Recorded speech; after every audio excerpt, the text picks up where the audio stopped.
আজ আপনাদের একটা গল্প শোনাবো। এমন এক জগতের গল্প যে জগতের বাসিন্দারা কথা বলতে পারে না, অভিযোগ করতে পারে না, শুধুই কষ্ট পায়, ভয় পায়, এমনকি তাদের অনেকে মৃত্যুর কূলে ঢলে পড়ে।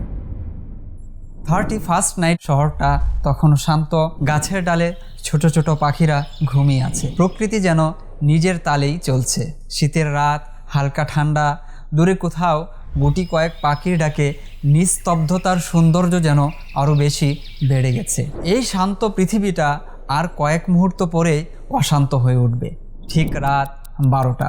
কাউন্টডাউন শুরু করলাম। 10, 9, 8, 7। যখন আমরা 3, 2, 1 বলি, তখন পৃথিবীর একই আকাশের নিচে থাকা হাজারো পাখির হৃদস্পন্দন দ্রুত বেড়ে যায়। কারণ তারা জানে না নতুন বছর কি, তারা বুঝে না কাউন্টডাউন কি, তারা এও জানে না নতুন বছরের রাতটা তাদের জীবনের শেষ রাত। তারা শুধুই বুঝে ভয়।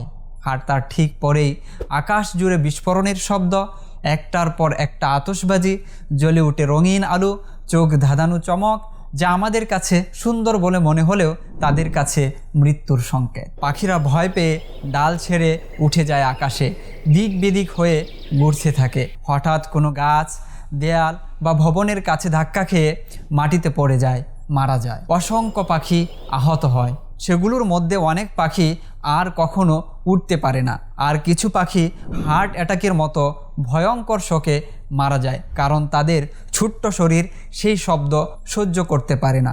যে পাখিরা গাছের ডালে ছানাদের রেখে গেছে, ছানাগুলো ঠান্ডায় কাঁপতে থাকে, মা ফিরে আসে না অনেকক্ষণ, অনেক ডিম সেই রাতেই নষ্ট হয়ে যায়, জীবন শুরু হওয়ার আগেই শেষ হয়ে যায়। রাস্তার কুকুর, বিড়ালগুলো আমাদের উৎসবের সময় মাটিতে লুকানোর চেষ্টা করে, ভয়ে ছোটাছুটির সময় রাস্তায় ধাক্কা খেয়ে দুর্ঘটনার শিকার হয়ে মারা যায় নীরবে। কেউ দেখে না, কেউ শুনে না, কেউ জানতেও চায় না। আর আমরা তখনও উল্লাসে মেতে আছি, আতশবাজির ভিডিও করছি, শেয়ার করছি, হ্যাপি নিউ ইয়ার। আমরা কি মনে করছি আদৌ কি এসবের জন্য আমাদের কোনো জবাব দিতে হবে না?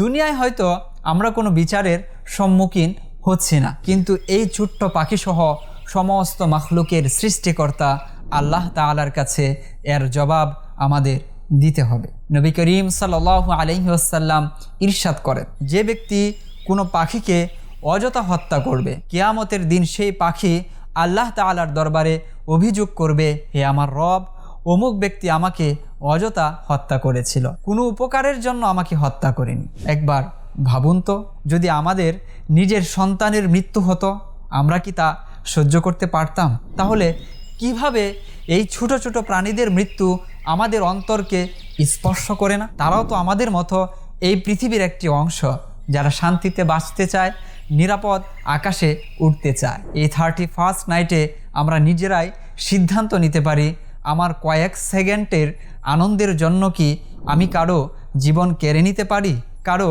কান্নার কারণ হতে চাই? শুধু নিজের আনন্দ নয়, সবার শান্তির কথা ভাবি।